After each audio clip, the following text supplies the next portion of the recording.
జకర్యా గ్రంథం 3 మొదటి నుంచి చదువుకుందాం. మరియు యెహోవా దూత ఎదుట ప్రధాన యాజకుడైన యెహోషువ నిలవబడుటయు. ఆగండి, ఇది ఎప్పుడు? ఇది 70 సంవత్సరాలు బానిసత్వంలోకి వెళ్ళిపోయారు బబులోను రాజ్యంలోనికి.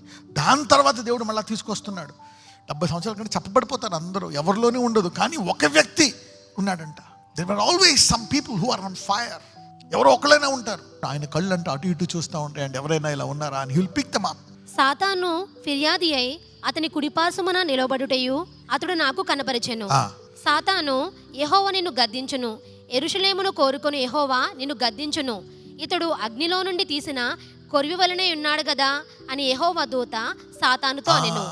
సాతాను అతను చేసిన కొన్ని దేవునికి విరోధమైన కార్యాలను చూసి నింద వేస్తుంది.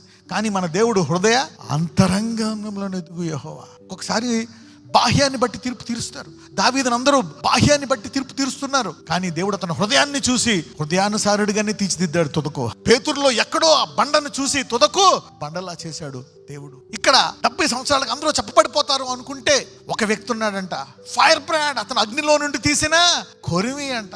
Is this not a brand plucked out of fire? So God is seeing like that. ఈరోజు ఎవరైతే ఇలాగా ఆశ కలిగి దేవుని విషయమై ఉన్నారో మీ అందరికీ God is turning. దేవుడు ఒక మలుపు తిప్పుతున్నాడు, ఆశీర్వాదం మలుపు మీ జీవితంలో. God is shifting, God is turning. If you are thirsty, చరిత్రలో నిలబడిపోయే సాక్ష్యములాగా నీ జీవితం మారును గాక.